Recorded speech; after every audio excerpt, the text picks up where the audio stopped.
Damn, that was I short. don't think anybody's seen the intro. It took forever for it to go live. You said, let me do this short one. You know, I didn't think it was at the bat of an eye short. Hello, Uh, y'all. Hello, gentlemen. Where? Now you know I'm not touching that one, Jeff. oh, So what's everybody doing? well, what's your weather like down there? Oh, you know, Did it's you hard. did it get nippy for you?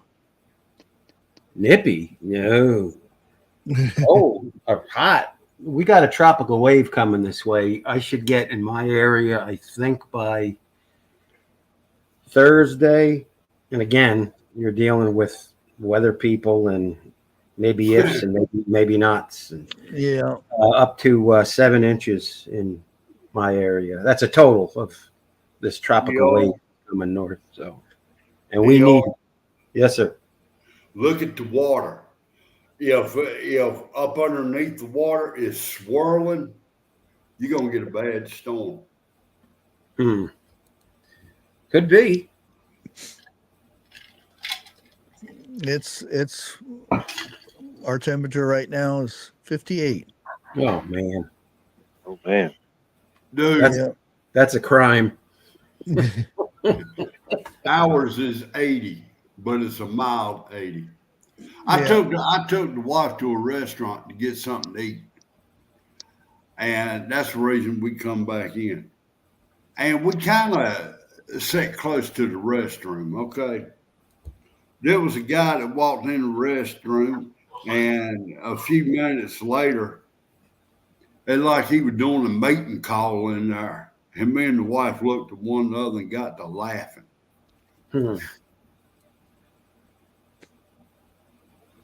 Yeah, it's supposed to get down in the 40s tonight. Wow.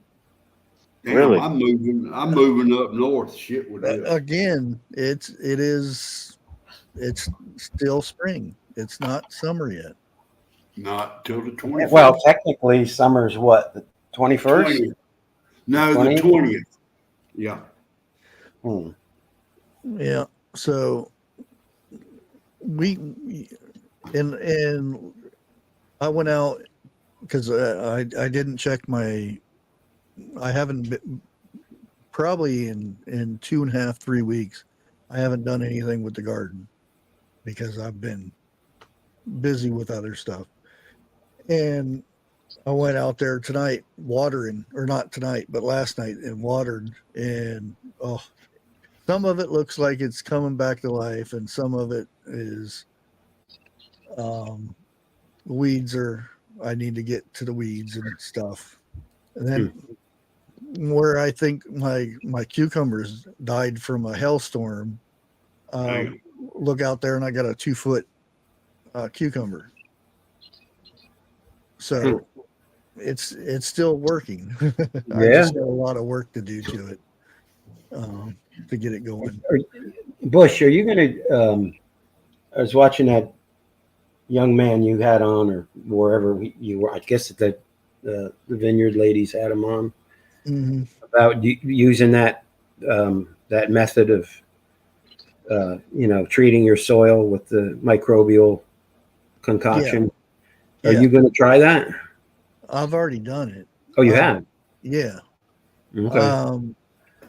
The banana peeling stuff, and unfortunately this year I didn't grow any squash. I still might, but it's going to be the butternut squash. But whenever I used that concoction with the banana peelings and other stuff, I sprayed that on the plants or on the stems of the plants and stuff, and you could see them bugs just running out of there. Wow. Hey, Lake. And soon as I did that, never had a squash bug problem after that. Good evening, Lake Files. It's supposed to do something to the soil, though, too, isn't it? Yeah. And Yeah.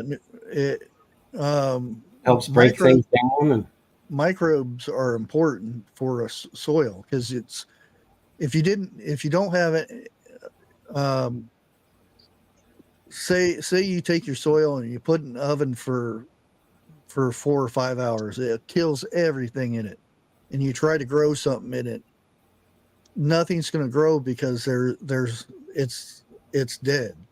And that's what the microbes do. It creates life in your soil that feeds the plants. right.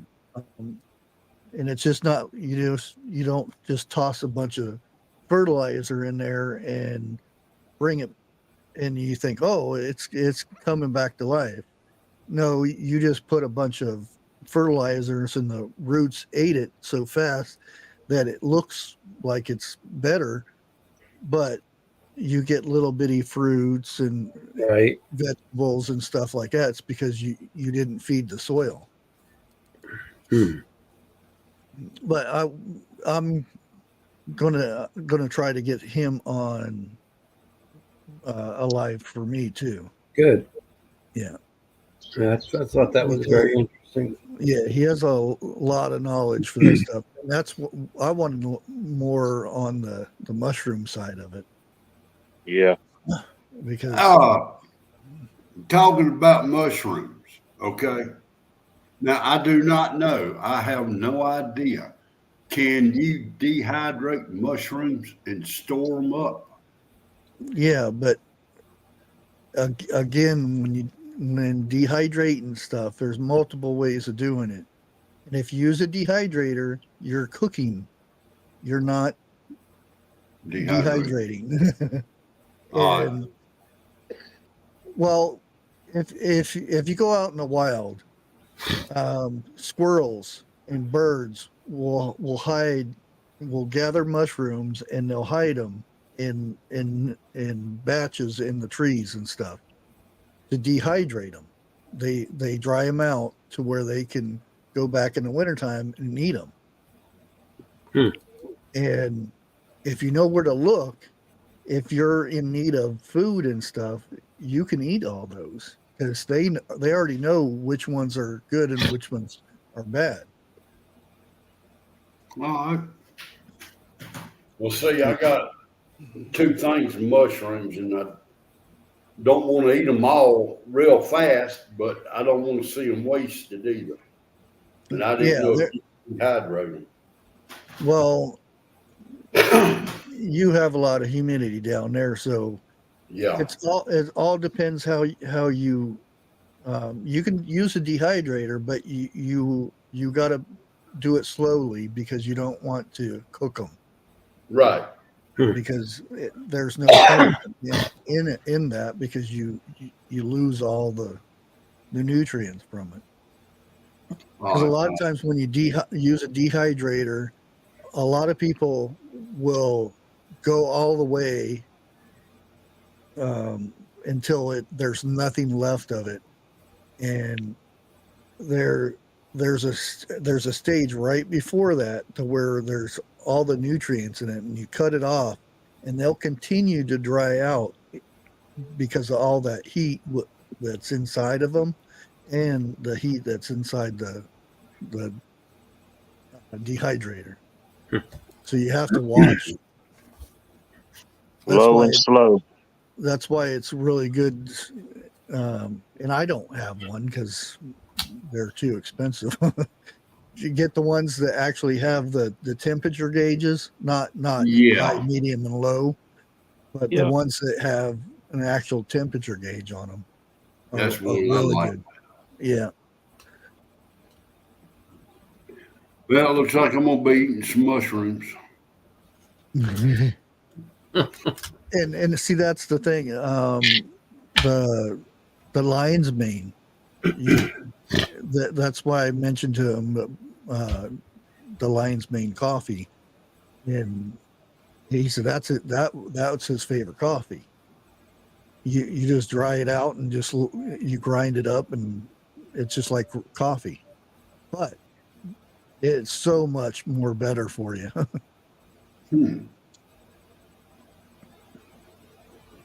Speaking of coffee, I'll be back in a minute.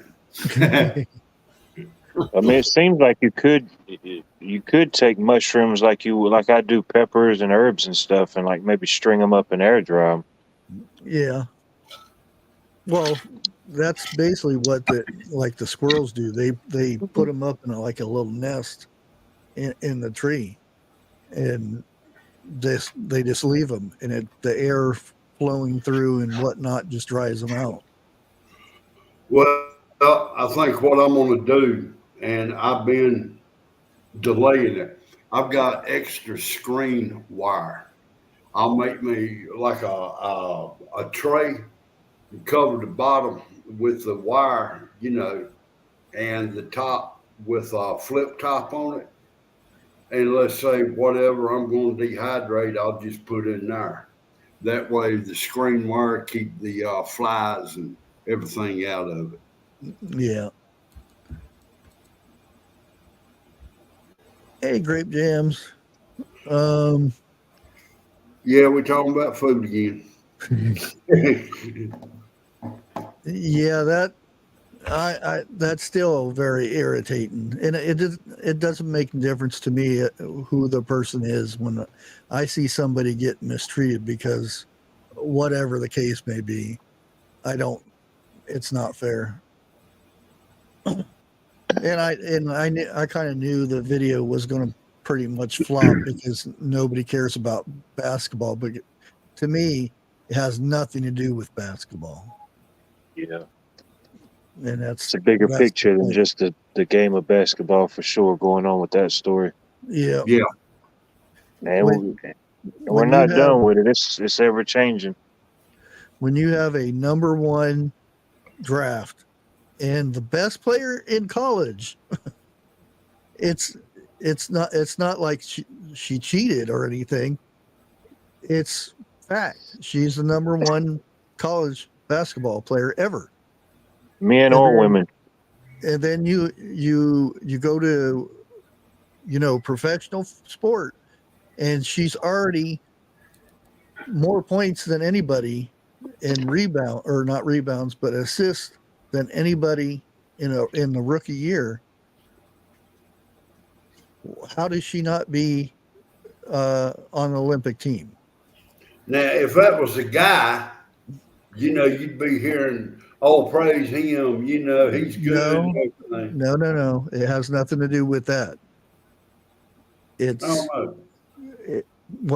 because she's white, and she likes men.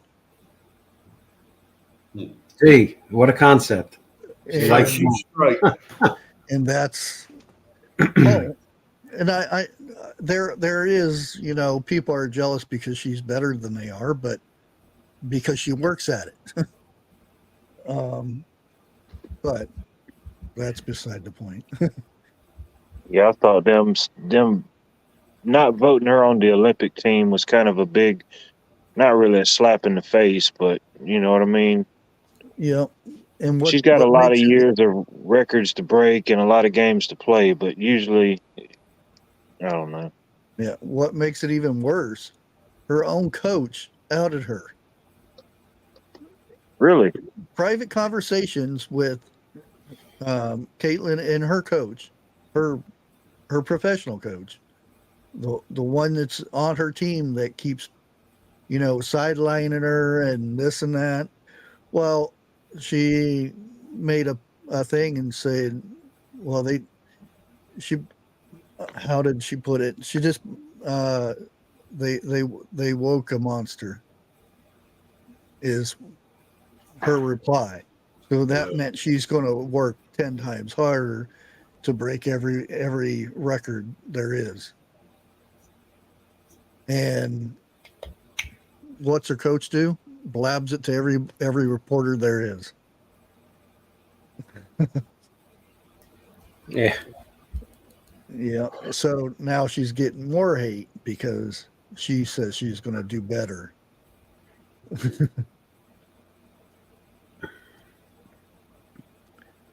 Well, anyway, let's get on to our subject for tonight.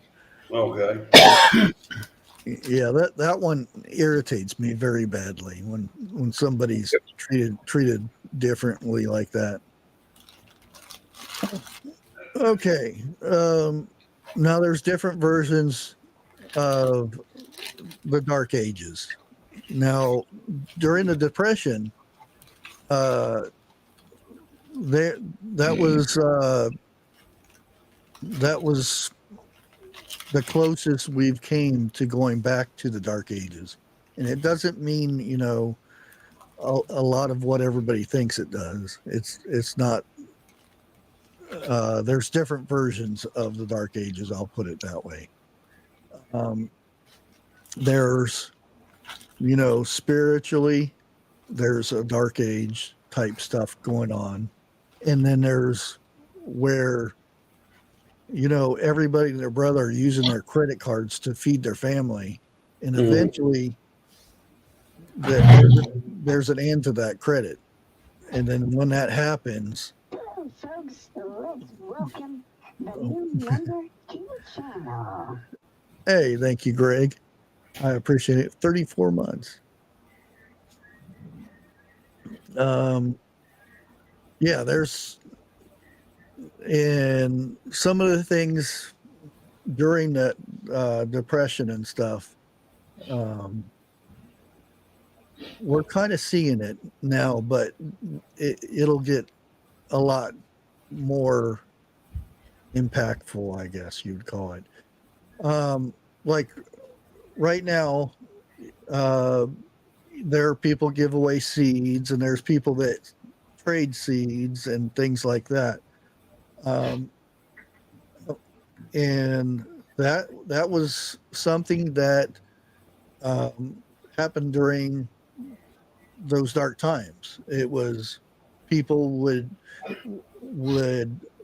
grow one thing at this family, and they would harvest all the seeds, and they would trade somebody else for those seeds for something that they didn't have, because it wasn't like you go to the store and buy a pack of seeds. You could, but most people didn't have the money, and that was the purpose of it. Like, if I asked Jeff, I said, "You got any tomato seeds?" And he said, "Yeah, I've got a handful." And I'd said, "Well, I've got some cucumbers. I don't have any melons, but I have cucumbers. I'll trade you some for your tomatoes." And that's how it happened. And it was kind of bartering, but it was more or less trading for seeds and stuff. And that's kind of where we're going now. You're seeing a lot of that. People are trading seeds, and you see these seed boxes going around to where it gets sent to you, and then you go through it, put seeds in, and take a few seeds out, and then send it off to the next person. It's kind of like a bigger scale of it. Yeah. And there was before the Depression was in full swing, there was animals all over the place. I mean, there was critters all over the place. Toward the end, were some species of animals that are no more because people ate them.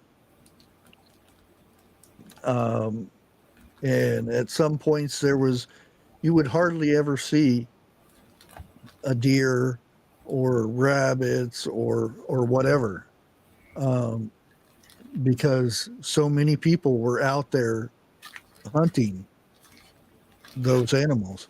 That's why I get a kick out of these people that say, well, if shift happens, I'll just go hunting.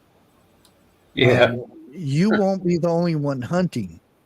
Everybody and their brother will be out there hunting the same one or two little squirrels. And whoever gets it first, if you are lucky enough to make it home, to eat it. Right. And when the animals run out, they'll be knocking at your front door. And then you got a big problem unless you're ready. And that's during Depression times, they would actually have organized neighborhood meat lockers. Nothing of the animal was at waste. Nowadays, a lot of it, well, I wouldn't say a lot of it, because most of the time when you eat hot dogs or bologna or something like that, it's the scraps of the animal. Well, look at it like this. In a family of 4, in a week's time, how much food do you think gets wasted? How many pounds? Oh, yeah. That's one of our biggest things in the United States, is wasting so much food. Exactly. We've tried to fix this, not by fixing what people throw away, but taking that stuff that's thrown away and repurposing it to make, good soil. But there's so many regulations, and who's giving me money for this and who's giving me money for that. It just goes to a landfill and it's wasted. I mean, look at the grocery stores, okay, of how much food they throw away. Now, mind you, Oh yeah, a lot of it needed to be thrown away, but there's still a lot of it that can be reused. well, you've been in the grocery store business. You know how much gets thrown away, because they'll put a price on something that nobody wants to pay, instead of cutting in half when it starts to doesn't look so pretty anymore. They'll just throw it away and get credit for it. Now, I have seen it.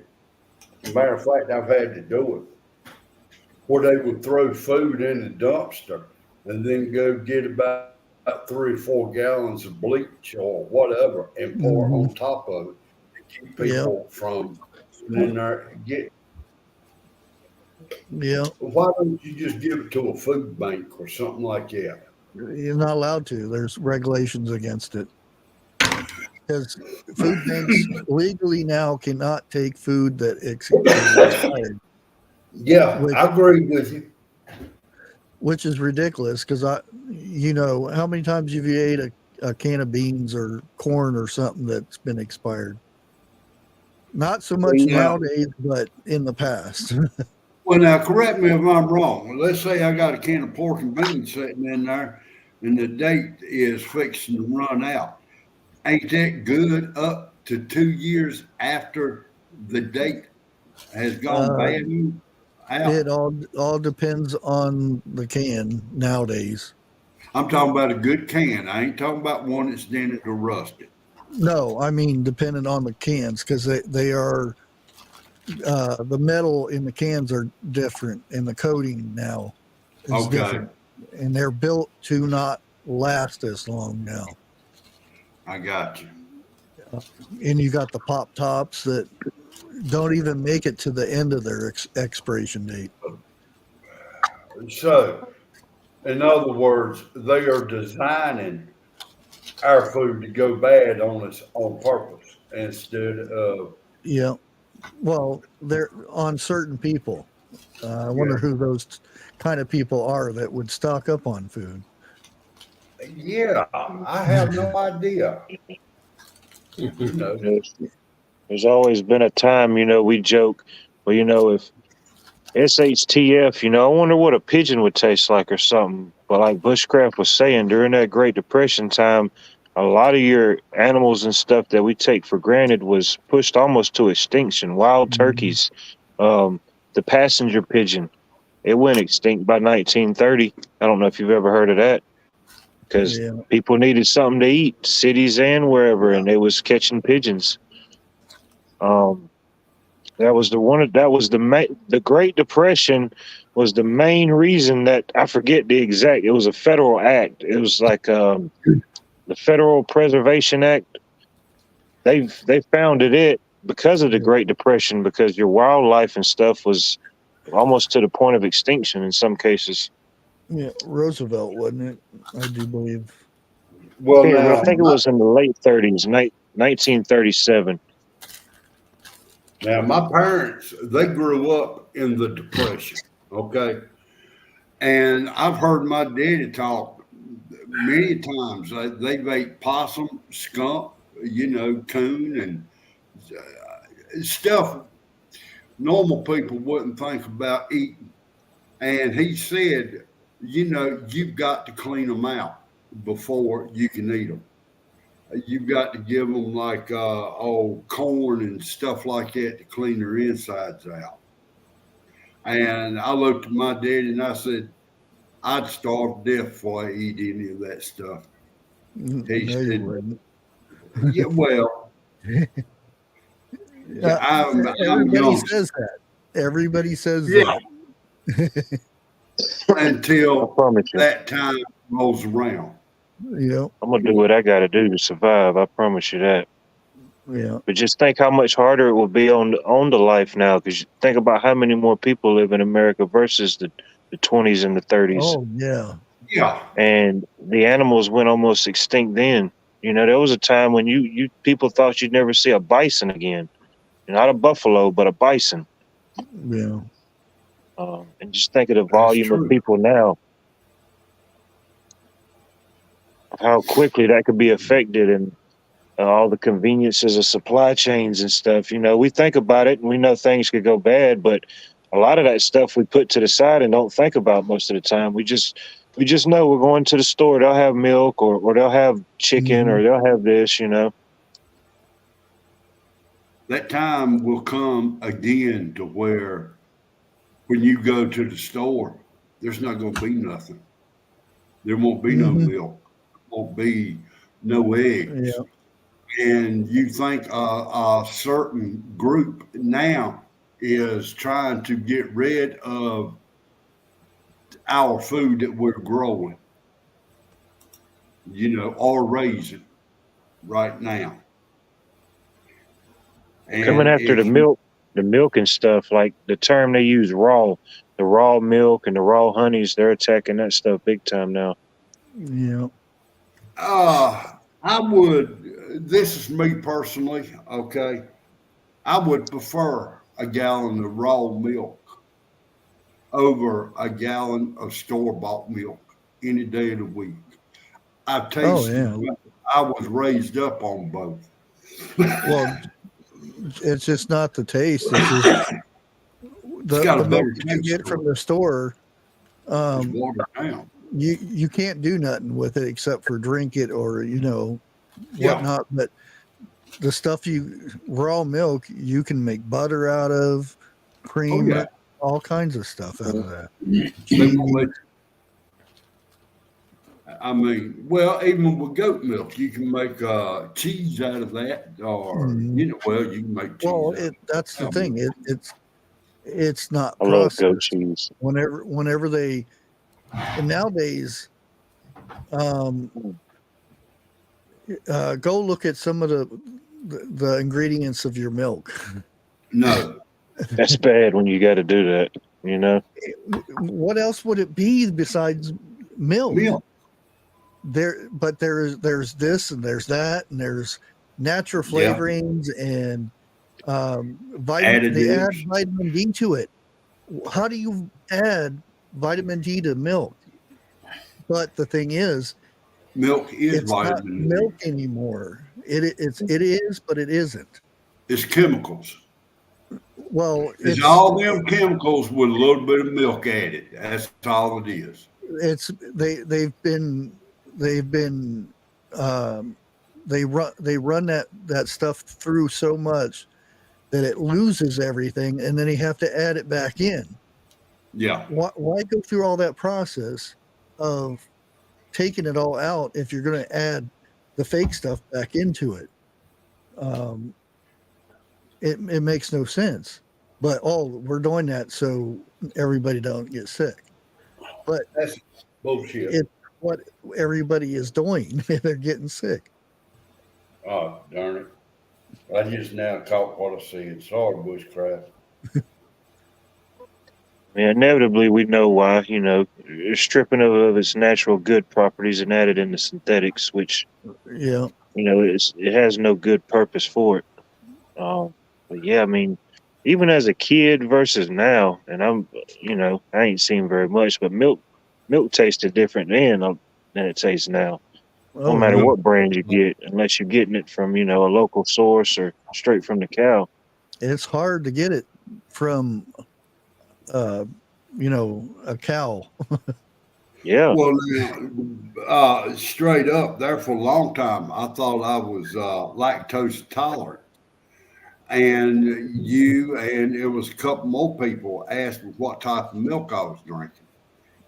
And I'll be the first one to admit I was getting my milk from Walmart. Okay. It was Mhm. cheap. Well, I got talked into buying, I can't think of the name of it, which a half a gallon was what, $5, $6. And then I went to Food Line and the wife got her gallon of milk and I took a taste of it. I'm going to tell you what, milk, Food Line milk tasted more creamier, and I drank a glass of it.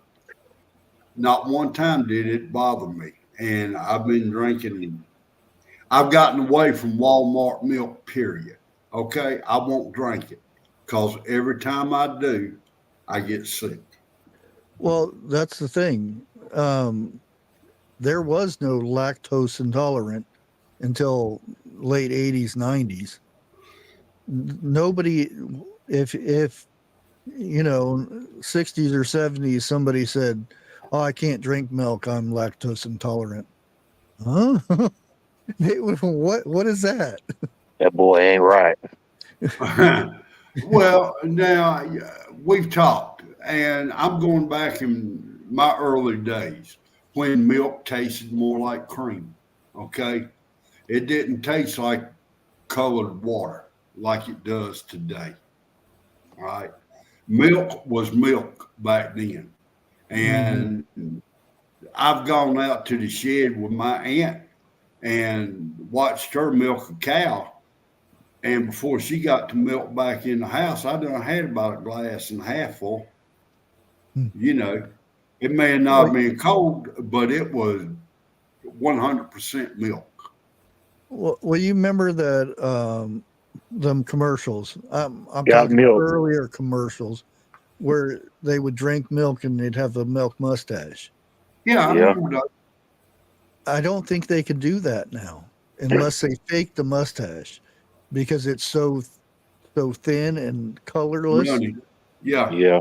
Um, unless I mean, if you get 2% milk and you hold it up to light, you can see through it now in a glass, and that's how is that possible? It doesn't make sense, but they add silicone, which is well, there's different parts of it. There's the wood that comes from pulp from the wood, Like which is cellulose. yeah, that's in a lot of our food now. And it's no If you bueno. the the Parmesan powdered cheese that you put on your Oh spaghetti, yeah, it, that it's stuff's awful. it's like half of it. Once you taste the real thing, you're like, what is this stuff in this shaker? Yeah, you're right. You Yeah. know, but, and it's our fault that it's got this way. If you Mhm. really want to get technical about it. Yeah, if everybody said we don't want this fake stuff anymore and stop buying it, oh man, everything would change real quick, but it doesn't work that way. No, Everybody Everybody gets, would gradually lose that milk over the years and keep doing the same thing. And if there's people that want the raw milk, then now do it in you have secret. bird flu in your milk. Uh, all kinds of other stuff that we won't mention. That's crazy. The cows have the bird flu, Yeah. and the Yeah. humans have gone cuckoo. It's all set up. It's just one great big lie, Mm. one right after another. There you go. And if you start running your mouth about it, uh, never mind. And here's another thing that I found interesting, that during the Great Depression is when haunted houses were invented. Yeah, I always thought, well, haunted house has always been here, but no, that nobody knew what a haunted house was until the Great Depression, and that was because uh, children and people would come across houses where the families died of Yeah. starvation or something, or they just left the house and moved to the city because they couldn't feed their families there no more. And that's where these abandoned houses, and they become scary, spider webs and dust and rats moving around them, and that's where the haunted house came from, was abandoned houses from the Great Depression. And stop and think about that now. People leaving their homesteads because of regulations, and you can't do this, you can't do that. So we have to move out and move to the city.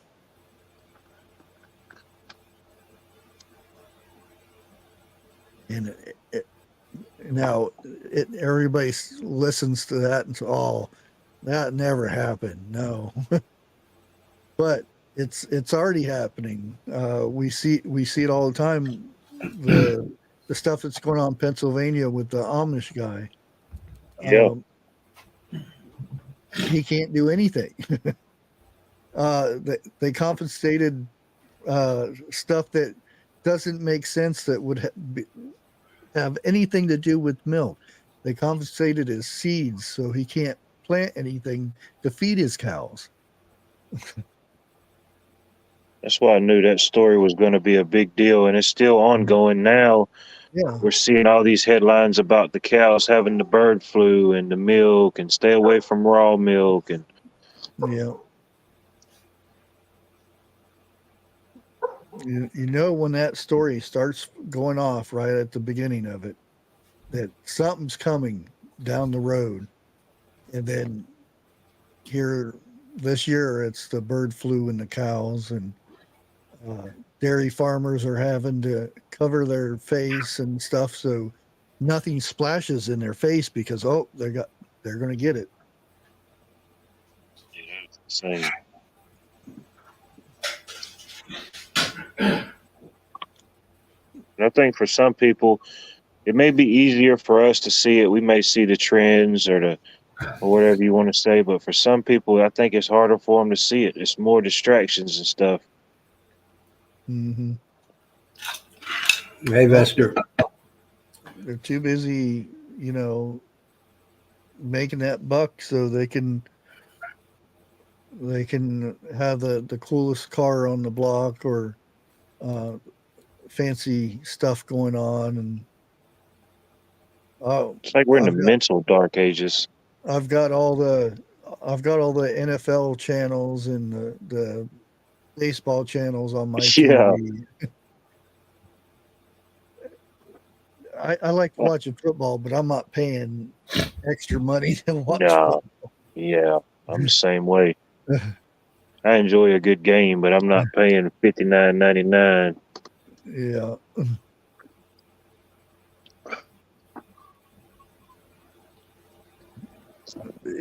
And one of the I had talked to some older people, said that their parents, some of the clothes that they used to wear, they made from flour sacks, and what's that other sack?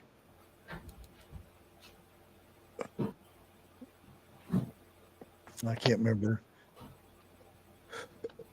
Potato sacks. You know, Yeah. Like a burlap. yeah, burlap. And they would put the labels and stuff on the inside.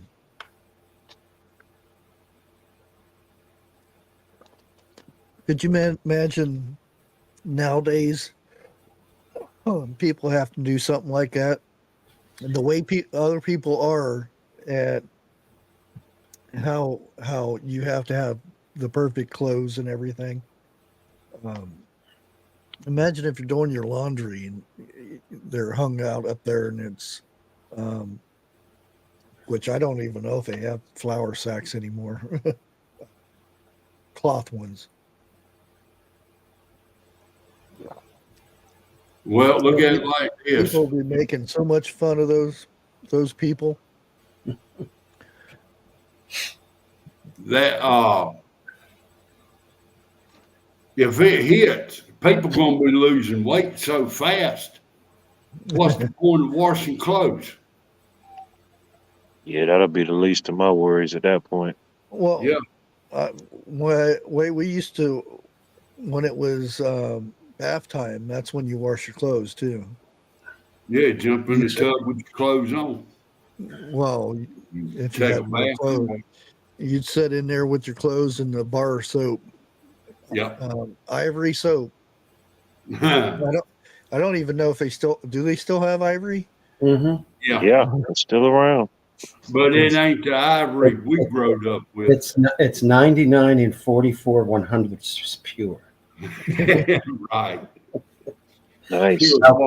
What happened to the other 54 or 55? Hard to say what it is now. 56. Probably 10% soap. But I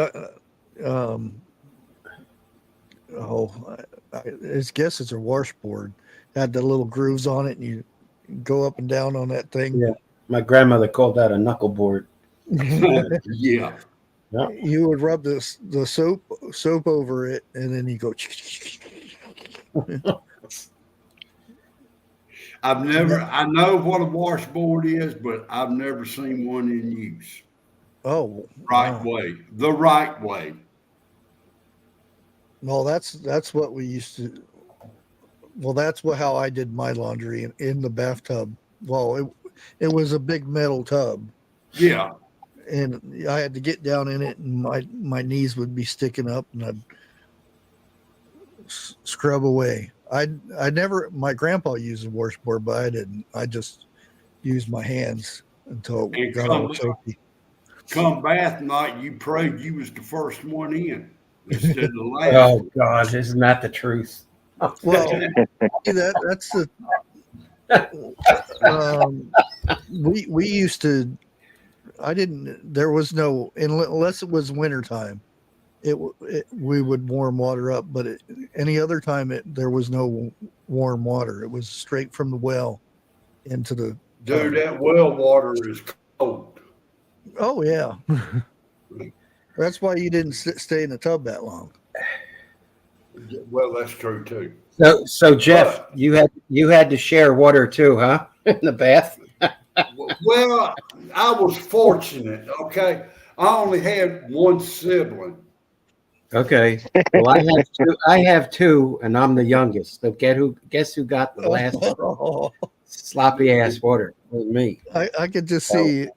I could just see Jeff's brother after Jeff got out of there blowing bubbles. Well, my brother there's your bubble bath. What's that floating in there? Well, my brother is about the height of 101 anyway. Oh, okay. Well, like I said, what's that floating in there? So you had to let some of the water out. Yeah, it drained. Yeah. My dad would make the water so hot out of the tap that you couldn't, if you were a guy, you couldn't sit right away. I mean, literally, I'm just like, forget it. ER, how many times have you went down to the pond and took a bath? No. Never. Never. The creek is another thing. Okay. I've taken a bath in the creek. Never went to many a pond times. to do that. The pond, no. There was too many snapping turtles and snakes in that thing. Mm-hmm. Or bloodsuckers / leeches. Yeah. You're in there 5 minutes and your legs would be covered. Well, I meant to say creek, but pond came out. Yeah, I remember we had this creek that behind the house. I thought one day that I'd be smart and dam it all up to where it wouldn't run through. It picked another path, and the path went kind of in my grandpa's garden. You were damming up a good stream. for me. Even though I could run faster than my grandpa, he always caught me. The worst mistake I think I have ever made is Mama hollering out the door, telling me to get home. I was in trouble. And I told her no. She said, come home, or if I have to come down there, I'm going to switch them legs all the way home. The worst mistake I made is come on. Trust me. Yeah. Boy, my tail, my legs, there, I know for a week hurt. My mother had a great affection with a belt when it came to us kids. God rest her soul. And boy, we would dive under the bed, whatever bed was closest, just so she couldn't get at you. And one day, my oldest brother dove under, and he got stuck. It caught him right at the top of his butt, just below his waist, because his butt was too big. And boy, did she lay some haymakers on him. And after that, my daddy was a hickory switch. My mama was a belt. And to be truthfully, I'm going to piss a lot of people off. I would pop my youngins with a belt. I never would take a switch to them because I've seen what a switch can do compared to leave a bad welt. Yeah. And it will cut you. Mm-hmm. Oh yeah. I remember one of the first times I got in trouble in school, and they come out with the paddle. Oh God. And I'm like, and they're smacking me with it. I'm like, is that all you got? Because there's a difference between a paddle and a switch. Yeah. There was not. I did find out that they upgraded quite a few of those paddles, though. Yeah, started making them out of hickory. Well, the worst one I seen was two paddles combined, and had holes in it and had springs in between. Oh boy! When it come down, it will. Dang. That was the worst one. There was not a day in the 5th grade I went without getting 5 licks with a wooden paddle. Now, I believe that. And the teacher, she was about 400 pounds. Uh-oh. And trust me, when she hit, you got moved quite a few feet, not inches. And I mean, Hey, Joe. Hey, what's up, Joe? she whooped me one time, and I turned around and looked at her, and I said, boy, the mosquitoes sure are biting this afternoon, ain't they? That's it. We had a kid in school, and the nuns, they used to like to carry their rulers. And boy, this one nun would use a ruler on anybody. And she tried it on this one guy. Hey, Carl. And he grabbed it from her. He smacked it over his knee and broke it in half and handed it back to her. That was it. I think he got expelled. You can't touch a kid now in school. Oh no, I don't even think they have paddles and stuff like that. Well, I think toward the end of my school days, they were trying to pass that rule, Yeah. but look, It's- I'm sorry. There's a bunch of kids in school that need their tail whooped, especially nowadays. Well, now the kids are whooping up on the teachers. It's And always on the news. that scares me because there are some states that has done legalized the teachers to carry. Well, what happens if 3 or 4 of them students overpower that teacher and take it? Well, I mean, you see what I'm saying? yeah. There's a good thing and there's a bad thing in there.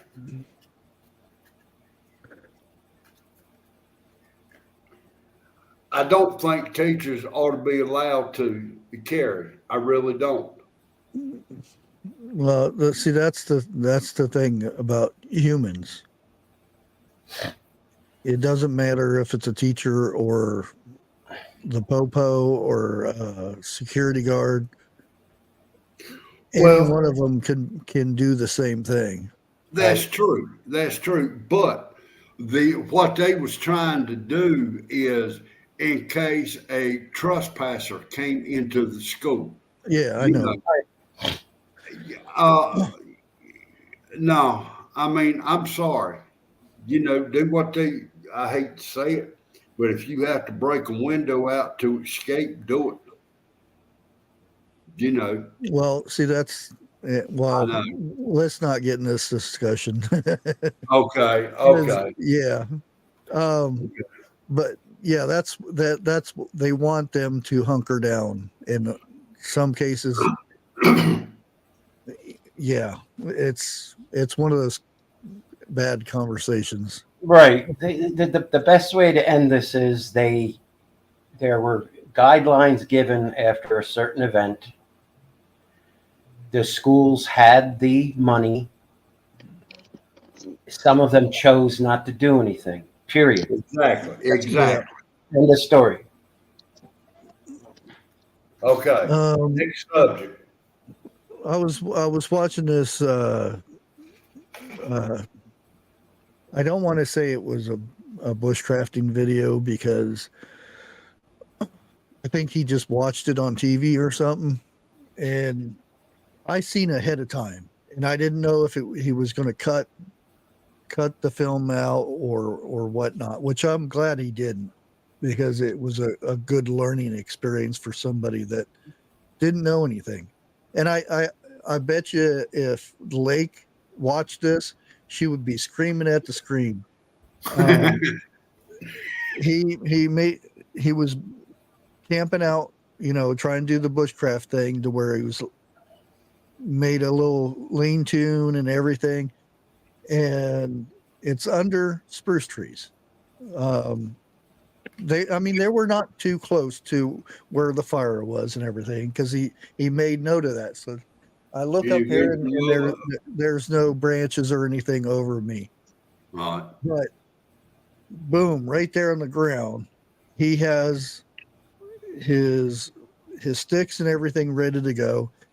And I'm like, you need to rake all those pine needles away from your fire. and I'm waiting for him to do this. I'm waiting and waiting and waiting. No. And he doesn't do it. And there's no rocks around the fire or anything like this, which is not important, but you got to make sure that there's nothing it can catch. Anyway, right there, and there must have been that much pine needles on that floor that he was working at, and he got the fire going with his little fire starter and everything,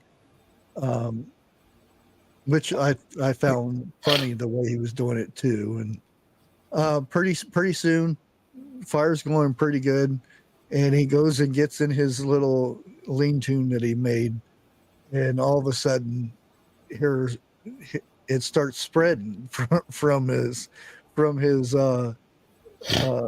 his fire pit, so-called fire pit, was, it starts spreading, and then it's getting closer to him. And what does he do? He shoves more pine needles to put it out, and it keeps going higher. And pretty soon, it gets to his shelter, which he lost his shelter because it was that cheap plastic that you get at the dollar store. Boom, it's gone. He starts grabbing the rest of his stuff, and pretty soon here comes the trees, and those little patches of spruce trees. It's just like in the movies where you see that Christmas tree go up and like poof. That's what those did. Luckily, there was nothing around those spruce trees, or it could have been really bad. Exactly, Ginger Ninja. Okay, next camping trip. What not to do? Yeah, and that's what I said. Everybody was dogging him and everything, and I said, "Well, for me, I thank you for not editing all that out or just not putting the video out, because it shows what you did wrong, and it shows other people that think they just go out there and just make a fire and that's it. That's all there is to it. It's one of the things that kills people a lot out in the woods is it's not freezing to death or dehydration. It's what they call whittle makers. Yes, they'll camp somewhere, or they'll hunker down and find this tree that's it's a real nice tree, but they don't look up and see a dead branch that's just waiting for a breeze to come by to fall straight down on them. No situational awareness. A lot of people die from just a simple little branch. Mm-hmm.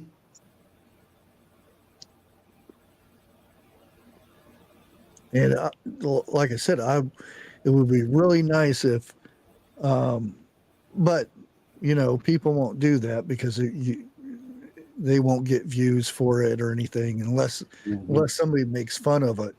Then a lot of people will watch it. But the point of it was that he actually showed what happened. He said, "I never thought that pine needles." Because he said they were damp when he was he moved them all out from where he was going to sleep, and he said they were all damp, and that's the point. Bubba? You just heated them up. Mm-hmm. Bubba News. Hey, Bubba. What's happening, brother?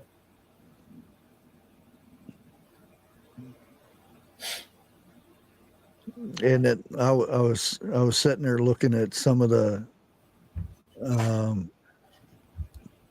because a lot of times you won't get a fire started, and if you've never been extremely cold, you won't know the feeling. You actually your body actually hurts. From your bones outward when you're extremely cold, and there's sometimes you won't get a fire going, and you have to survive that freezing. The bad thing about it is I will not go camping unless there is woods, a pond, or a stream close by. Stay by an interstate, Jeff. Uh-huh.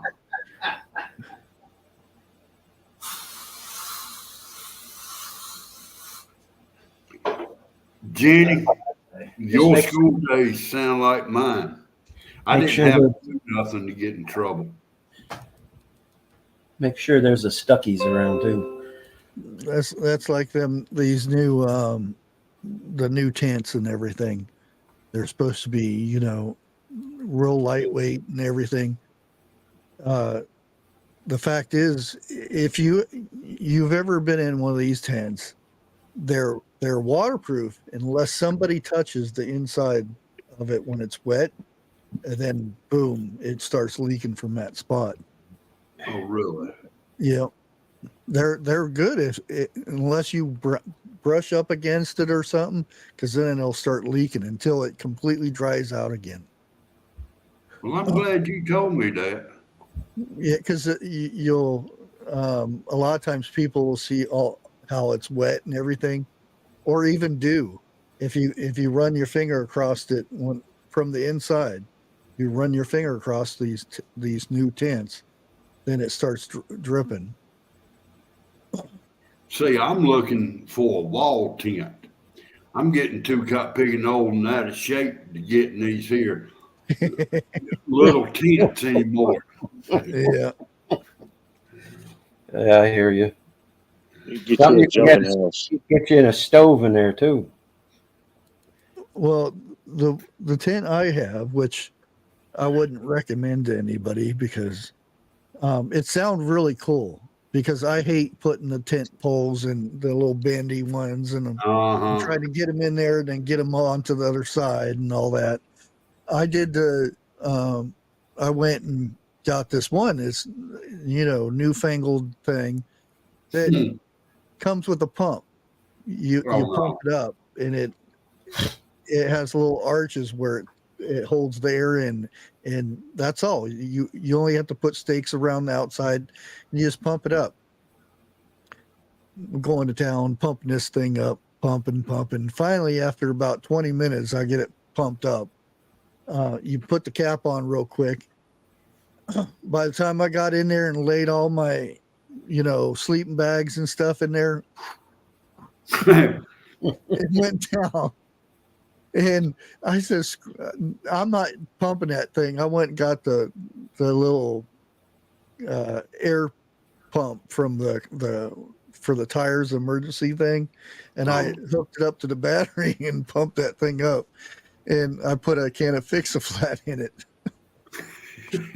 So it would whatever hole it was that it had in there, because after doing that a few times, there was no way I was going to sit there. I still have the tent, but I have not went camping with that tent yet. I went old school way where you just slept on the ground and the tent was over top of you.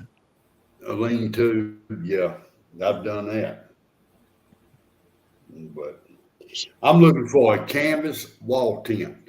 Is what I'm looking for. And dude, the prices on them things, oh my God, that's a monthly payment on a car. Yeah. Well, any of that stuff is now. It's I would go to Army Surplus and get one of the canvas tents. Yeah. Yeah, I but don't the even. Army surplus is not surplus prices. Well, it is compared to buying it new. Well, I know a wool blanket is what, $50. Well, that's you don't want the U.S. ones. Go get one from other countries. There's a bunch of World War II wool blankets that you can get like $10 and they're big enough to where you can make a lean-to or whatnot out of them. Yeah, they'll unfold. They're huge. There's a Scandinavian from their army. Oh, I They bet have that's a good one. surpluses of that stuff. I got. Let me see if I can find it. Oh man, I have no idea where it'd be. Never mind. I'm not even gonna look.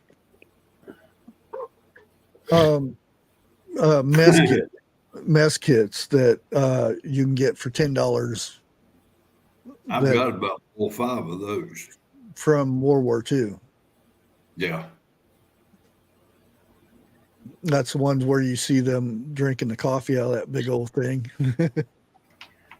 Yeah. Believe it or not, I mean, I've got the web belt, the wide shoulder holster. I got the canteens with the metal cups and everything, with that. I like the web belt because you can put extra cargo on it. Matter of speaking, Hmm. like that. But they are certain backpacks I will not have because they too bulky and they weigh too much. Just a Oh backpack yeah. is The one I got is it has all the compartments and everything, yeah. not outward, but just it's narrow.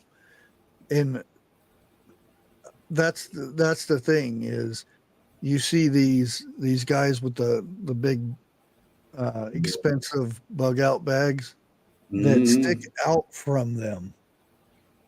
You know how annoying it is when you go through the woods and you get caught up on little things. Imagine Yeah. if your outside of you is sticking out further than that.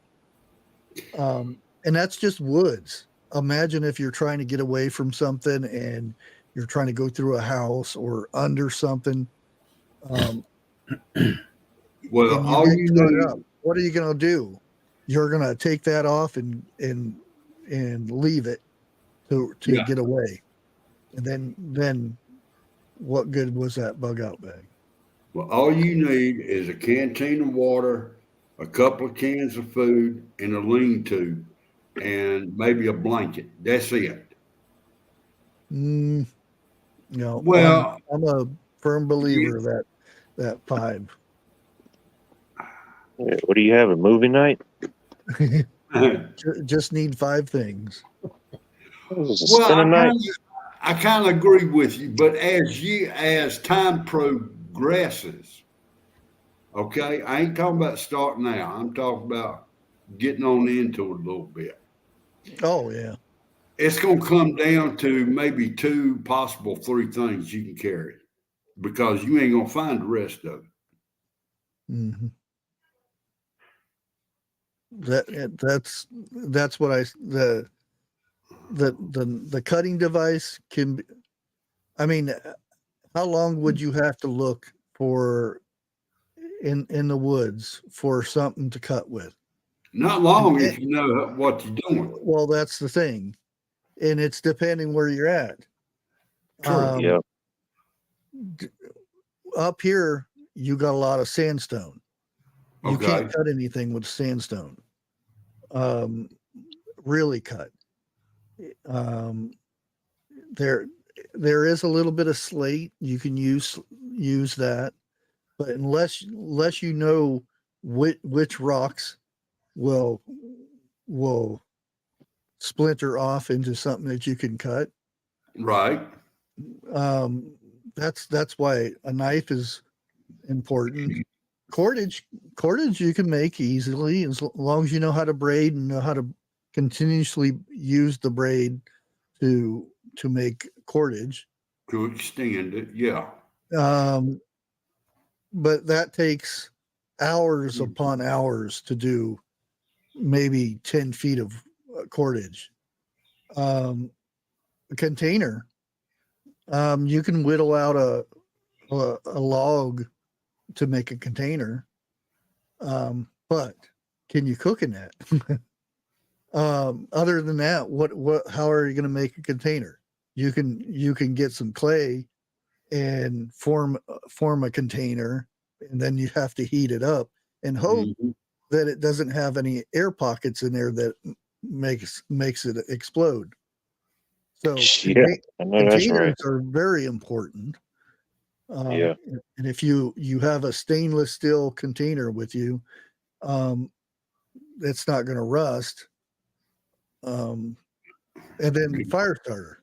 You, unless you're very experienced and know how to use a bow drill, or even know which wood to use to make a bow drill, because there's a combination.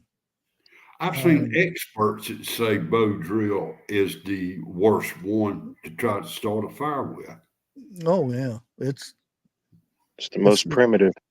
Yeah. it's not guaranteed. um, Alvin Smith wants to know where do you get this stuff from? what What do you what mean? stuff? I reckon like the canteens, the wide belts, all that stuff from. Well, actually, tomorrow I'll have a video out, something that I found. I'll give you a sneak peek, and that's all you get. You got a flat piece of wood, you can make that. No, Okay. it's got stuff inside. Oh, But and see, that's the thing is you can find all kinds of stuff on Temu and stuff, but would you bet your life on something that costs $2 just because it looks like a nice knife or whatever? Would you bet Exactly. your life on that $2 knife? I don't And I'm think not saying everybody has to go out and buy like a $300 knife or anything like No. that.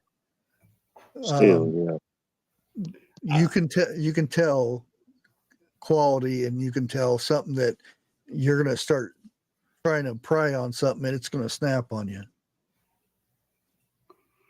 Well, World War II stuff, you can go a lot of the surplus yeah, Army on- stores. online places. I used to have some links. I don't know if they're still there though. If you got an Army Navy store close by, check with them first. Oh, here we go. And I haven't looked at this site in a long. It's still there. Let me see if I can find something. Okay, here's a USGI Maxac dry bag, but it didn't say how big it is. So, and NATO jerry cans are $40 each. Which you can probably get them a little cheaper than that. I Well, want a booty bottle. Carl's in here, isn't he? How much do you get for your buy your jerry cans for? If he's still in here. 30 cal ammo cans, $12. You know, there's people in different states that surpluses that type of stuff. Yeah. It does. You know anybody in North Carolina deals with that stuff? Oh hell, there's a place right up the road here that deals. Oh, in North Carolina, I imagine it's got to be a couple, Oh yeah. depending on where you're at. Did I hear ammo cans? Yeah. Okay. $12.95. 10 miles up the road that sells half tracks. And the thing is, when you go to these places, what I always do is I don't look at the stuff when you first look. I go through the shop where it says, let me see if I can see anything here. There's all the here it is. Clearance and sales. Yeah. That's And the then best if I see places. anything, then I look and see if they charge 3 times much for shipping and handling. But if it's cheap shipping and handling, well, here's a Chevekian military shoulder bag for $9 from World War II. What's the shipping on? I don't know. I have to go. I don't look even know through what it. that is. And here's a Cause USGI 1878 haversack for $64. It's them big flap ones that they have on their backs. Mm. From the 1800s? 1878, yeah. Damn. USGI combat. I don't even know what that is. What site are you on? Coleman's military surplus. Not like I said, I haven't looked at this thing in probably 10 years. So yeah, some of it's real expensive. Oh, here's a Molly 2 waist pack for $11. But yeah, that's the first thing I go and if you can find the older ones, the older sites, you know, not the modernized ones where they have like tons of the stuff, because they usually charge way too much anyway. Yeah. You can find some of the older ones and then look for the surplus, you know, the clearance and all that stuff. And oh, I do that anyway. I always check the clearance first. Yeah. I may find something I didn't know I needed. Garage sale's a good place to look too. $5 to Oh, yeah. $50. Okay. Flea markets are too. Yep. Oh yeah, flea markets. Yeah, we don't have Garage flea markets sales. up here. There's a place you up have it. here in next city. I can't give the name out, but it seems like once, maybe twice a year, he gets busted by the alphabet police for selling stuff he shouldn't. Oh, there's a GI tactical pouch. That'd be good for a med kit. Really? Yeah, technically, it's better to actually make your own med kits and stuff. Well, good evening, 101. Hey, 101. That man You told mean me like the items or like the bag itself? Well, all of it. You get you a bag and then you start filling it with Oh yeah, I do that. stuff, because you'll get these pre-made ones where it's like 101 pieces. and you get 96 band-aids in there. Yeah, I was gonna say Yeah, you get yeah. a bunch of band-aids and a bunch of gauze and Yeah. maybe Congratulations. scissors and crappy scissors that don't cut the gauze. Shit, they wouldn't cut a blade of grass. When do you start? Congrats, 101. Well, besides 101, how many of y'all have ever been in a situation where you're the only one with a first aid kit and jumper cables? You know what I mean? Well, I do.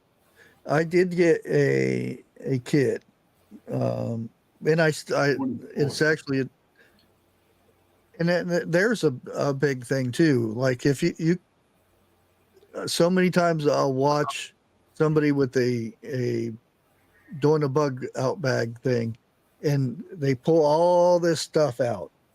They're pulling all kinds of stuff out. Down at the bottom, they got their first aid kit. Yeah. What if something happens? They have to dig all that stuff out to get to that kit. And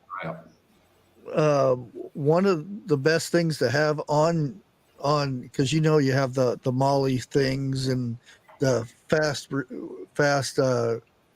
clips and everything to pull off a knife or something like that. But one of the first things you should have on it is a tourniquet, because you don't want to be using a zipper and opening your bag and trying to find one. By the time you find one, you're already dozing off because of loss of blood. Believe it or not, I've got a tourniquet, but I have no idea how to use one. Well, that's another, because tourniquets,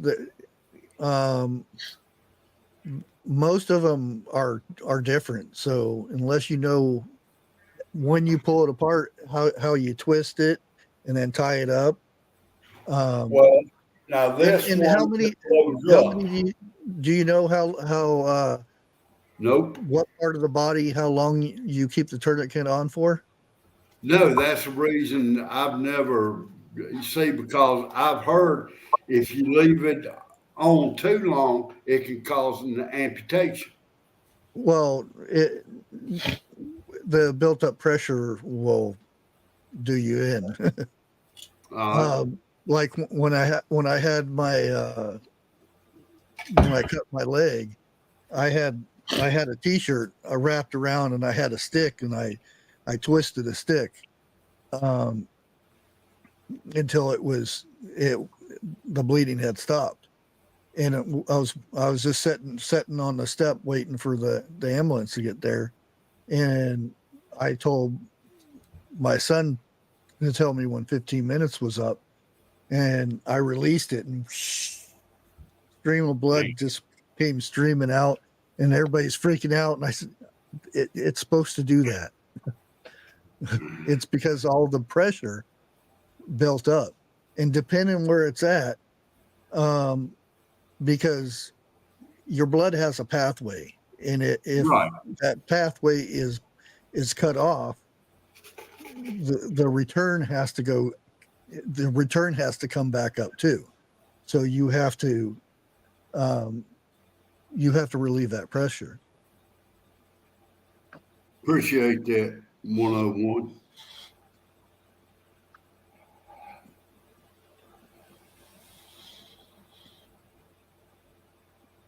And that it all depends on the area and what too. Because I knew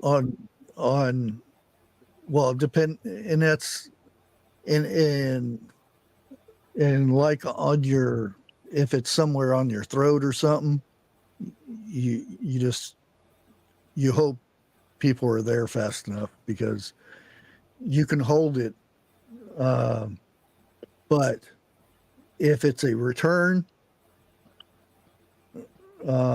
you're gonna pass out anyway. So you hope somebody is there to hold it. Hello, Mountain Mama.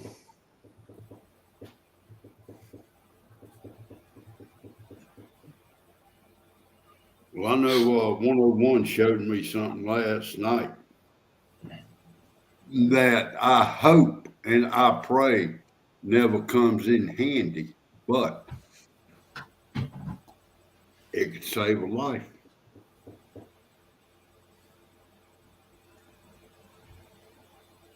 Neck puncture, you pat with gauze and apply pressure. 101, did you ever go? You need to go into nursing. If it's a puncture, yeah, but if it's a cut, you have to pinch it. And that's the thing. If you're by yourself, Yeah. Oh, I've got clamps. No. You don't like clamp it. You have. Well, I'm not going to kind of explain this because I'm not a doctor, so that's why I don't bring that stuff up, because you can get in trouble for suggesting things. But having any tool is great, but having that real world and situational knowledge of how to utilize that tool, that is the key. Yeah, you're right. You can sit here and think how it's supposed to go and everything. And if you get put in that situation, you liable to lose all sense of direction. Mm-hmm. That's why that, and I can't remember what the test is, but like if you're cold and stuff, before you know hypothermia is gone too far, there's a test where finger test, you have to do that, and once you start finding that your fingers are not working and stuff, because you're in trouble. That's the point of your body. It's your body's main concern is keeping the organs safe, keeping the core. So your limbs are not that important after a certain amount of time. So it starts pulling the blood and stuff from that and to your organs and stuff. So I'm staying in the South, regardless how hot it gets. Right? Oh, God. I'll sweat it out. I ain't freezing it out. I was on a tin roof for 3 hours this morning. I'm telling you. All right, I will. Well, see, that's the thing, though. 101. All these tourniquets are different, and that's one thing that doesn't make sense to me, is why there are so many different ones. How they pull apart, even. There's some that you have to feed through, and then you twist, and then you overlap the edges to hold it down. I've seen so many different videos on the different tourniquets there are. And that's the one thing that really surprised me is there were so many different ones. Yeah, you would think same principle, but look up a video of different manufacturers of tourniquets, and they have different ways of applying it. And if you miss a step, then like depending where you're wrapping it to cut off pressure, if you don't get it all the way in, that's where the pressure will not bind up in that one spot. And I was like, why are there so many different ways to do this? And Yeah. There are some that does make sense that are somebody that have trouble with disabled people. I'll put it that way. That have trouble. They don't have the use of both hands or something. There are certain ones for those disabled people like that. Oh, really? Which makes really good sense because some of the things that you have to do to, just the fact of sliding on your arm could be hard for somebody to get it way up on their arm or something. And there's Velcro ones where you wrap it around and Velcro it and twist it. There are a lot, and I was shocked that there were so many different ones. One thing too you got to remember too is not just the type of wound, whether it's a cut or a puncture or whatever, but the severity of it, and how close it is to your pump. Because you hit a main artery, you're done. I mean, especially in the neck. That's sorry. I don't care how many tourniquets you put on there. That's the it. Neck and groin areas. Yep. Femoral artery, you're finished. Mm-hmm. There's one in under your arm. There's one in the groin area. And your neck that's like. We had a guy come down here after one of the hurricanes. I forget which one it was. Everybody flocks down here to make extra bucks for yard cleanup and all that. Yeah. He had a small chainsaw, and he wasn't wearing chaps, and he got a kickback. Oh shit! And went right through his leg, and he was done right there. That was it. So, yeah, I can't say anything because I wasn't wearing any of that stuff last week. I don't think I've ever wore a set of chaps. I did have sunglasses on now.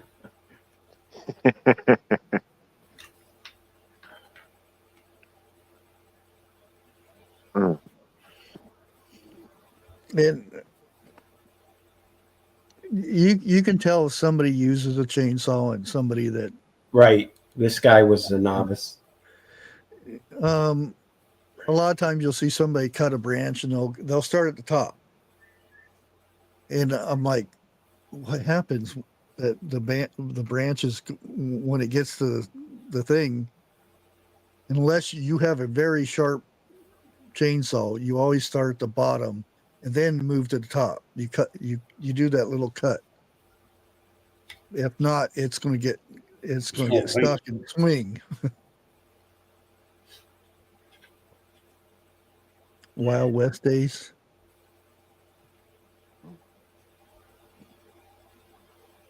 That's coming. Give it time. Hey, Hillbilly Chicken Ranch. It's already here, but it's coming, Jeff. It's coming. But without the horses. Keep your just be the wild, wild east. Right. The West is already shot. Well, the wild south. The reason they called it the Wild West is because there wasn't that much law. Exactly. In the East, there was so many people. There was a lot of law. There was, in cities, there were town cops and everything. there's so much they call open it? area. It was the Wild West. Back It in the was so 20s, wild. It was two wilds. Mhm. what did they call the cops up in New York? Carl thinks he's Doc Holliday. you, They win. you, 101, you start at the bottom to get that edge. You don't stay at the bottom. You cut that edge. Every time you see somebody cut from the top, unless they're really skilled in it, to know the branch is going to swing instead of just fall straight down. He'd have to do the bottom. He couldn't reach the top.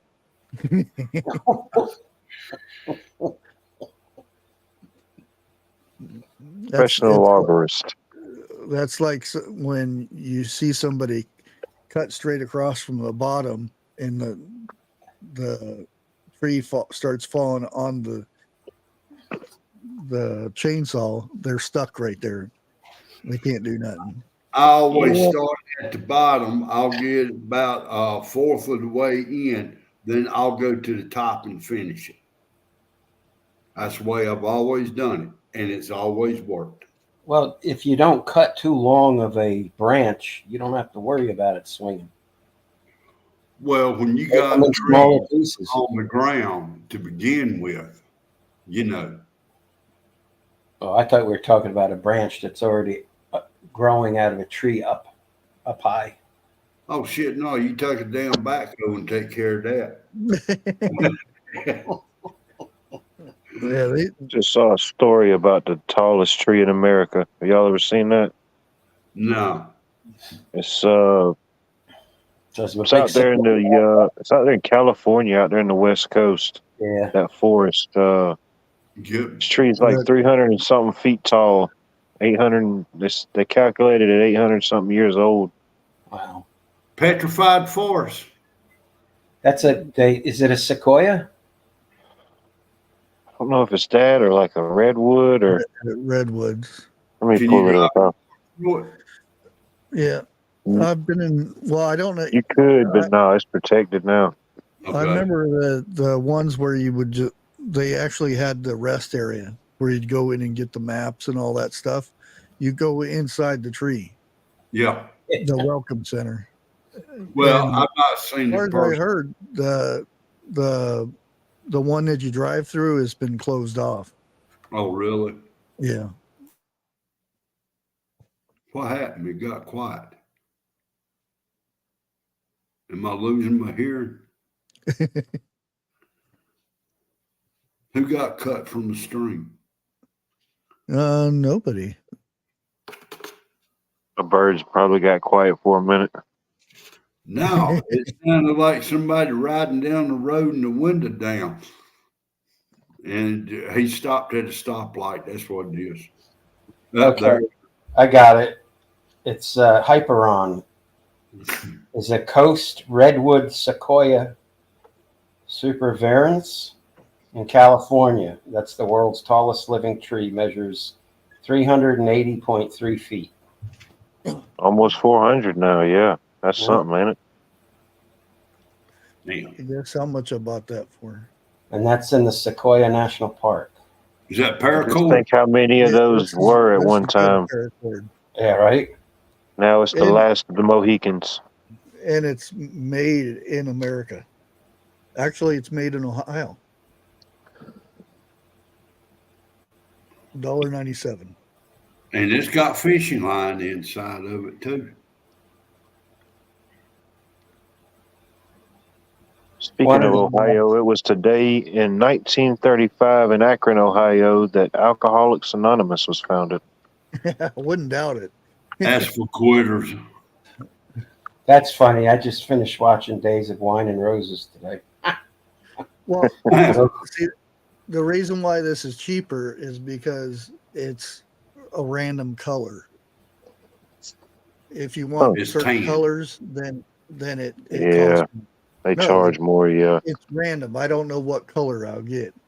Thankfully, it wasn't pink or fluorescent. Yeah, but a pack of black dye would take care of that too. Still come out cheaper. I don't mind it. It's whatever color. 'Cause I think I'm gonna start making bracelets again, paracord bracelets. Yeah. Oh, looks like B did her grouper. Okay, I'll check your community page. Grouper's good. Oh I yeah. don't think I ever caught one. It's that season. I need to go fishing soon. I You've hear them been in the calling me. bushes lurking. What? You know it's bad when you ain't nowhere close to a pond and you can smell the fish. It depends what kind of smell of a fish. Well, Yeah, it might yeah, have just been trash day, you know? well, I think my neighbors has got skunks because every so often you can smell. ER knows what I'm talking about. You sure it's skunk and not skunk We, bushes?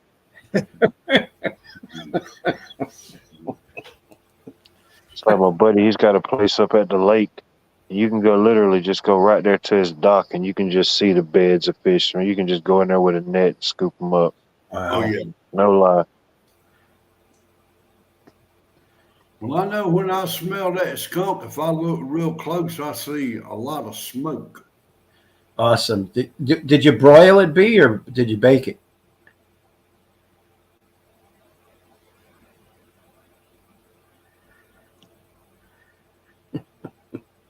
Oh, well. My son sent me a picture today.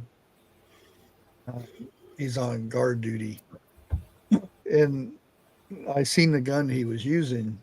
Well, that was mounted, and where it was mounted on, I'm like, if you have to shoot that thing, that um, little guard shack thing that you're in is going to fall right over. And he says, we know, we've done it before.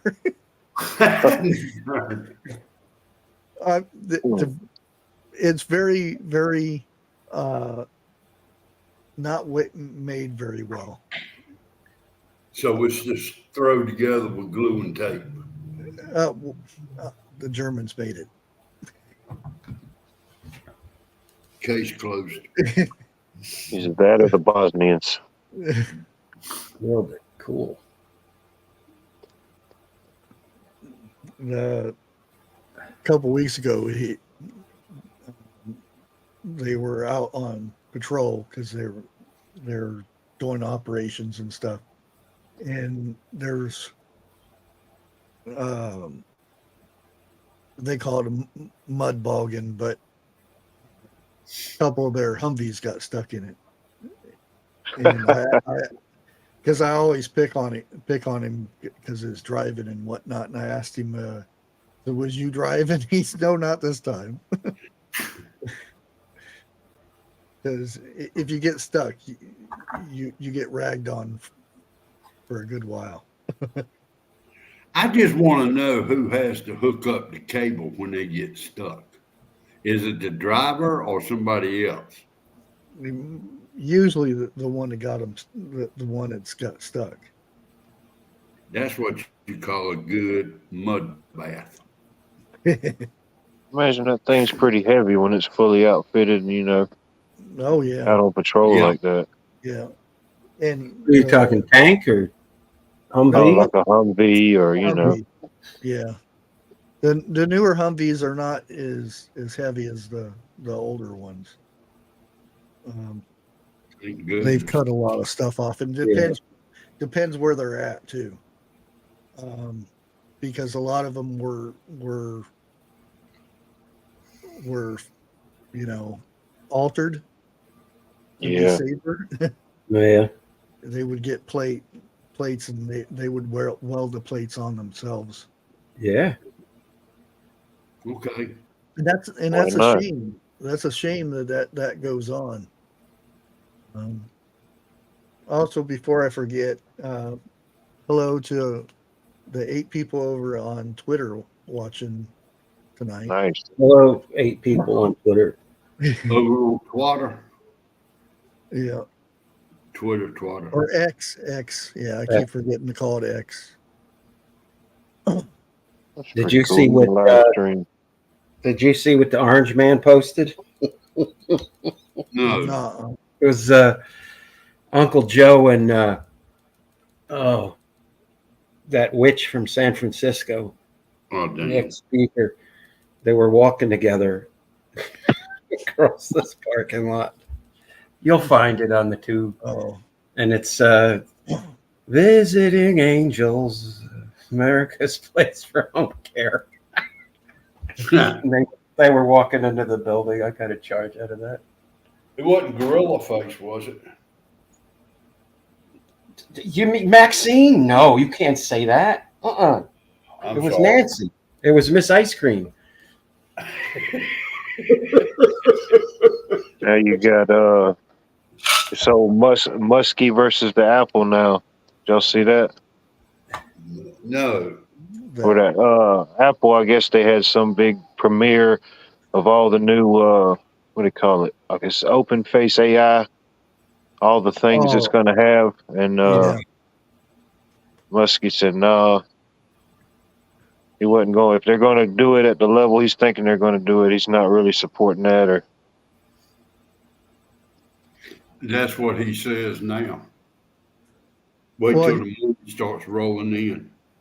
you do know he's already got an AI that runs Twitter, right? of course Yeah. he's going to say it because he's one of the biggest competitors. You got I forget Meta, what he calls it. Meta, Tesla, Microsoft. It's like 5 companies. They're racing for the big chip. No, this is an actual AI that you ask it questions and stuff on Twitter, and it'll answer you back and all kinds of stuff. And he just has a regular name for it too. I can't remember now. And they call it open face AI or something like that. Yeah. What, 101 still in the room? I don't know.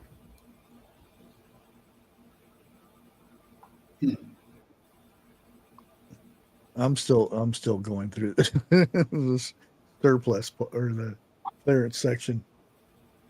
I haven't found nothing like woohoo I need to get. There's a couple things I'd like to get, but that I'm at the end of it now. Dang it. Happy National Iced Tea Day, y'all. Oh, really? Well, If you know, you know. Have a glass. Iced tea or sweet tea? Well, Every you know, day in this house, still got ice in it. every day in my house is National Sweet Tea Day. I get one of those. Oh, here's one, but it's $42. It's way too much.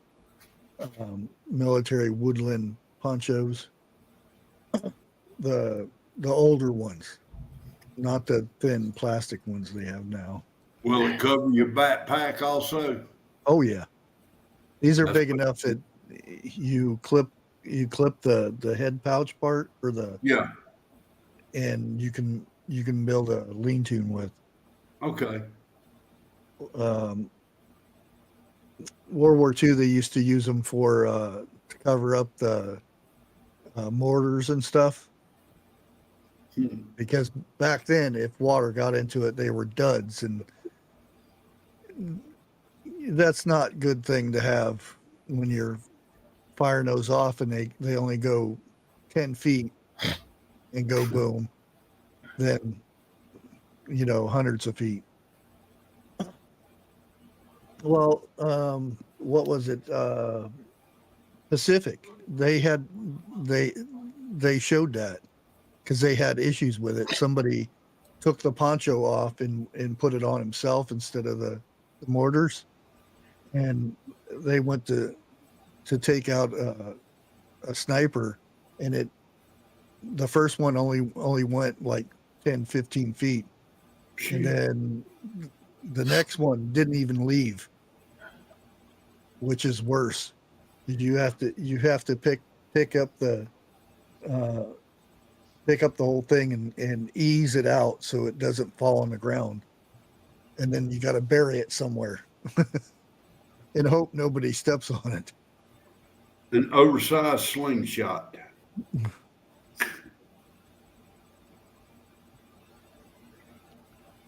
Let's see here.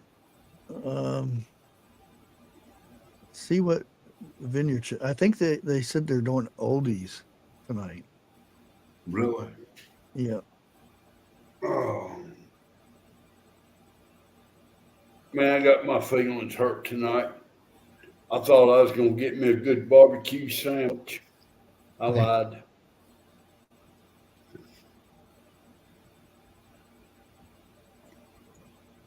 Yep, golden oldies. Wait a minute. Which golden oldies, though? Well, I remember golden oldies used to be in the 20s, wasn't it?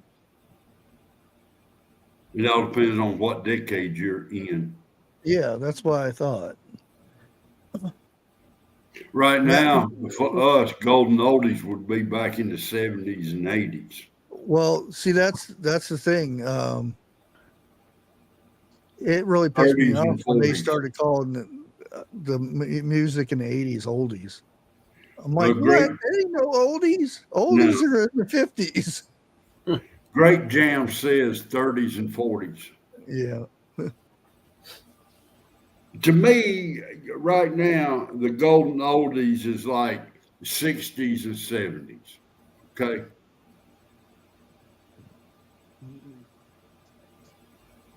Uh, 60s and 70s. That was the love time. I don't hear Oh, what brother. you call it.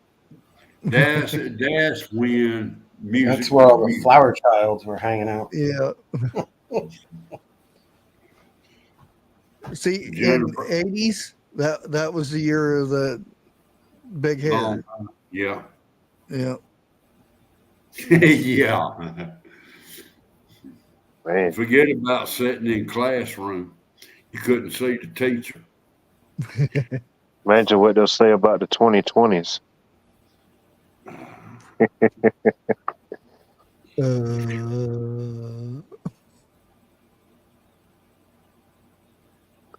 No.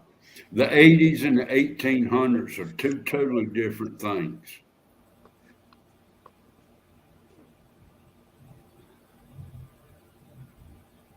I don't know. They have music back in the 1800s. Oh, yeah. I'm talking music. I ain't talking about whaling. Yeah. They had music. Old Dan Tucker. Watch And his I feet. don't want to hear no Dan Tucker music.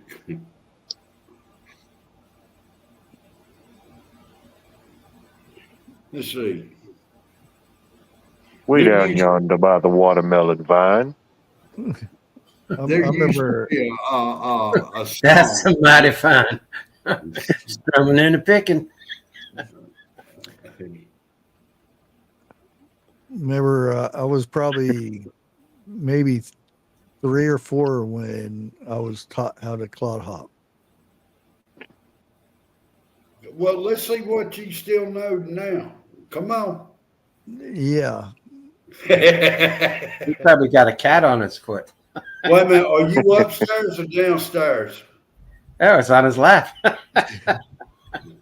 Well, hold him while you do it. Yeah. He'll wake up.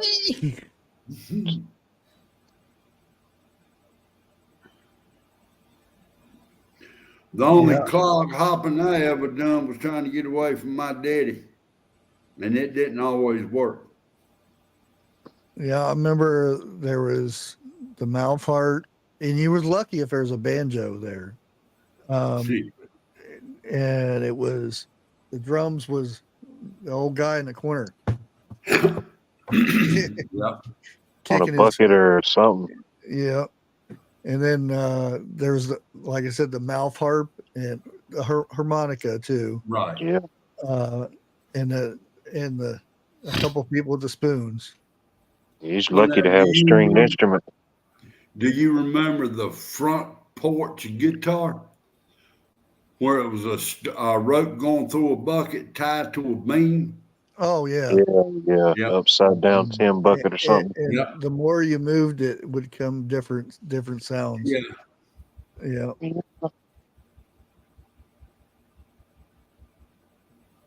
Yep. And then they would smack the side of the dum, dum, dum, dum.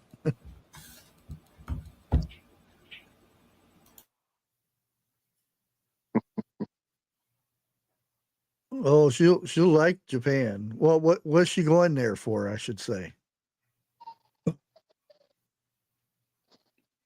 like Hawks to visit Japan. check this out.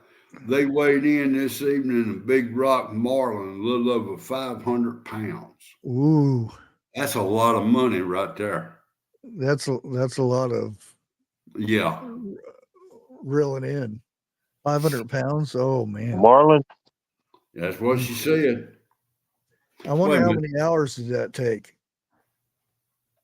The most. yeah. Oh, okay. Yeah, Oh, she'll like it. blue marlin.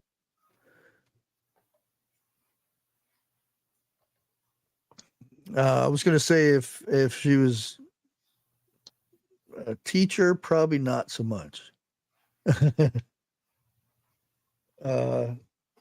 Yeah, they have to jump through so many hoops because I have a friend that well, what you've seen him chatting with me, Common. Well, his name is Garuki on I kind of YouTube. figured that with some of the things it says, it's almost kind of would have like that Japanese, or maybe, yeah. Yeah, Okay. he's not, he's an American, but um he was over there for 20 some years, I think it was. Did he ever get all his paperwork and stuff straightened out? Finally, yeah. Man, Indiana Gardner. She East Coast. Is she East Pack or West Pack? I would like to visit Japan Ooh. for the culture and like see some of the architecture. That one I would not want to be on at all. Matter of fact, I would not want to be on a sub, period. Well, yeah, if you don't know how to swim, that'd be No, we're kind too of big suck. for subs. That's the reason I never tried out for the Navy. I didn't know how to swim. Only sub you getting is from the deli. You damn burn tootin'. And I had to change that one in mid sentence. I think it was up near Sumter. We went on a trip one time, and they got a bunch of different vessels and stuff docked. One of them was a submarine, and I was shorter then, but still, I was still probably 6 foot. I'm thinking, man, there's no way I could get in this thing because everything is just so tight and the doorways. I You said, get no, paid more for subs. they couldn't pay me enough. Yeah, exactly. I promise you, they couldn't. See, my brother, he was on East Pack and West Pack, and he was on destroyers and carriers. And I think toward the end, he finally got it lucky. He's, I think, the last 4 years he was on frigates. You just don't drink. Well, back then you didn't want to drink the water. Oh, this was during It spoke. 2000. This was during 2001 when all that It might have been some of that still. I've known people that would talk about shooting flames out when they would smoke a cigarette after drinking the water. The fuel drained into the water. Yeah. Oh, Indiana, they had to kick my brother out because he was in for over his term. And there was a little bit more to it involved than just that. I wonder if being under the water like that, even though you're in a vessel, I wonder if it does something to you over time. That the pressure or however it is underwater. Yeah. So many like, years of doing that. Like they say in space, your bones become brittle if you stay in space too long. Yeah, something like that. Hey Grace, how you doing? Hope you're feeling better. Yeah. Yeah, because you know Jeff don't want to go to New York. He can send you a fart in a jar. Yeah, I could do that. Just email me your address, and don't email me the wrong one either. Don't want your neighbor to get it.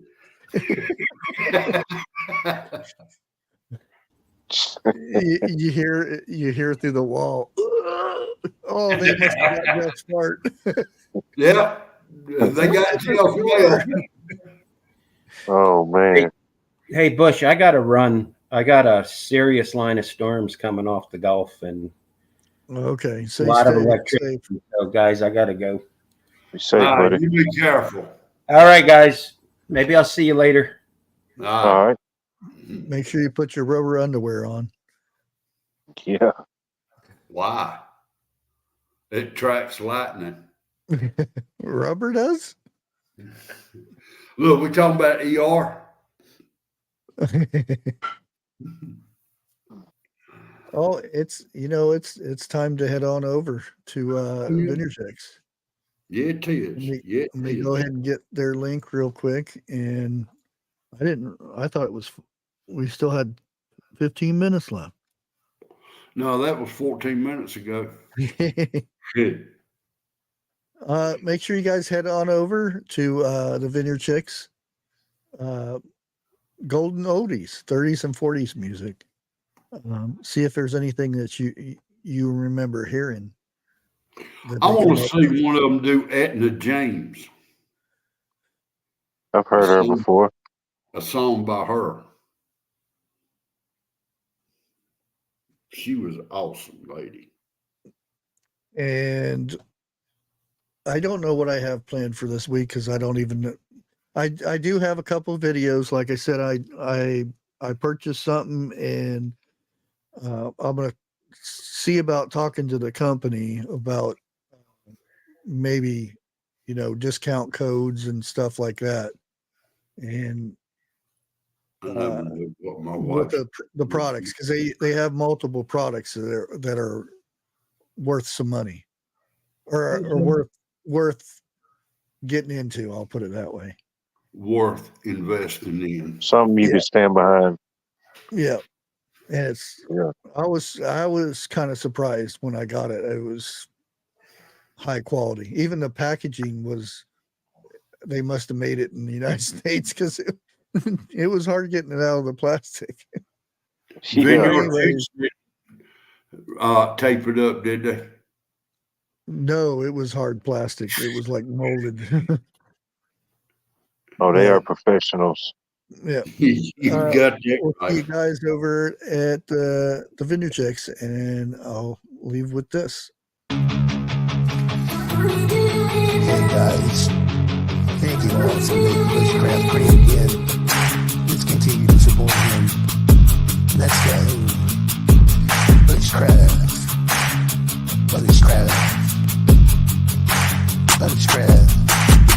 Thank you for all the support. See you on the next one. Bushcraft.